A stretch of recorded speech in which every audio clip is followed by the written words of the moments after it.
सैयद सिद्दीक जो अपनी तकरीर आप हज़रात के सामने पेश कर रहे थे।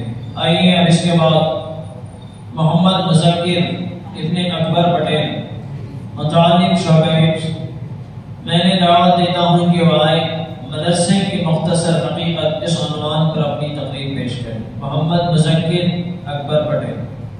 अस्सलामु अलैकुम रहमतुल्लाहि व बरकातुहू। नहमदुहु व नसल्ली अला रसूलिल करीम क़ाल नबी सल्लल्लाहु अलैहि वसल्लम खैरुकुम मन तअल्लमा अल-क़ुरआन व अल्लमा औ कमा क़ाल अलैहि सलातु वस्सलाम। हमें दुनिया से क्या मतलब मदरसा है वतन अपना, हमें दुनिया से क्या मतलब मदरसा है वतन अपना, मरेंगे हम किताबों पर वरक होगा कफन अपना। सदर मोहतरम हकम साहिबान और मेरे अजीज साथियों, आज की मजलिस में मैं आप हजरात के रूबरू मदरसे की मुख्तसर हकीकत बयान करना चाहता हूँ। उम्मीद है कि दवा समाप्त फरमाएंगे। मदरसा एक बहुत बड़ी नियामत है। आज के दौर में मदरसा बहुत कीमती चीज है। अल्लाह ताला ने ये नियामत हमें अता फरमाई है, हमें इससे फायदा उठाना चाहिए। इल्म दीन का इतना सीखना फर्ज है जिससे रोजा नमाज दुरुस्त हो सके। इल्म दीन की तालीम इस मदरसे में होती है। ये मदरसा माँ की गोद की तरह है।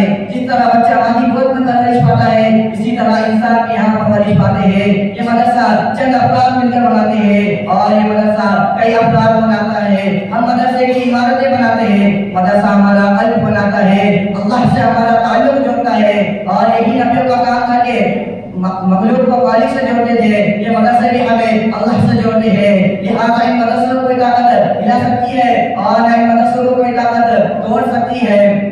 मोहतरम बुजुर्गों, यही वजह है कि आज मदारिस का जाल हर अतराफ में फैला हुआ है, जबकि हुकूमतें रात दिन इन इदारों को खत्म करने और मिटाने की कोशिशें कर रही है। लेकिन इन इदारों का निजाम ऐसे दादियानी के कब्जे में है जिन्हें कोई पकड़ सका और ना पकड़ेगा इंशाअल्लाह। अब इसके मुताल्लिक़ के बारे में सरवर दो आलम सल्लल्लाहु अलैहि वसल्लम की जुबान से सुने। हज़रत अनस रज़ियल्लाहु तआला अन्हु हुज़ूर सल्लल्लाहु अलैहि वसल्लम का इरशाद नकल फरमाते हैं कि अगर तुम उन लोगों को देखना चाहते हो जिन्हें अल्लाह ने जहन्नम की आग से आज़ाद कर दिया, तो कलमा इल्म दीन को देखो। खुदा जब तालिब इल्म सिर्फ इल्म हासिल करने की नीयत से किसी आलिम के दरवाजे पर जाता है, इसके हर कदम हर हरफ पर 1 साल की इबादत का सवाब मिलता है। जहाँ जहाँ इसके कदम पड़ते हैं वो तभी इसके लिए इस्तग़फ़ार करती है। सुबह व शाम फरिश्ते इसकी मग़फ़िरत का ऐलान इस तरह करते हैं, हाउलाई यक़अल्लाहु मिनन नार। ये वो लोग हैं जिन्हें अल्लाह ने जहन्नम की आग से आज़ाद कर दिया। इससे मुराद वो है जो इल्म हासिल करते हैं, मदरसे में रहते हैं। जाहिर सी बात है जब तलबा इकराम का इतना बुलंद मकाम है तो सोचो उनकी क्या शान होगी जो तलबा परवरिश करते हैं, मदरसे में इमदाद देते हैं, उनके रुपये पैसे से जो इमारतें बनाई जाती है, आखिरत में अल्लाह ताला उन्हें कितना बड़ा अजर देंगे। मोहतरम दोस्तों, यही वजह मोहतरम दोस्तों, मदरसे में क्या है? मदरसे में कुरान है जो अल्लाह की किताब है, इनक़िलाबी किताब है जिसने दुनिया की काया पलट दी, हलचल मचाई। कुरान के सबसे पहले आकर दे दिया जो लोग खुदा से टूट चुके थे उन्हें खुदा से जोड़ा और फरमाया कि तुम खुदा से ताल्लुक तोड़ते हो लेकिन खुदा नहीं तोड़ता। चुनांचे खालिक का मखलूक से ताल्लुक ना होता तो कुरान ना भेजता। कुरान ने भटके हुए लोगों को राह दिखाई, जमाने को बदल कुरान बना दिया और कुरान क़यामत तक के आने वाले लोगों के लिए मशगल राह बन गया।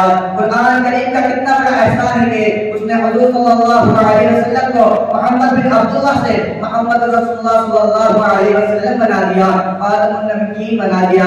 मैं यहाँ पर अपनी तकरीर खत्म करना चाहता हूँ। आखिर दाअवाना अल्हम्दुलिल्लाहि रब्बिल आलमीन।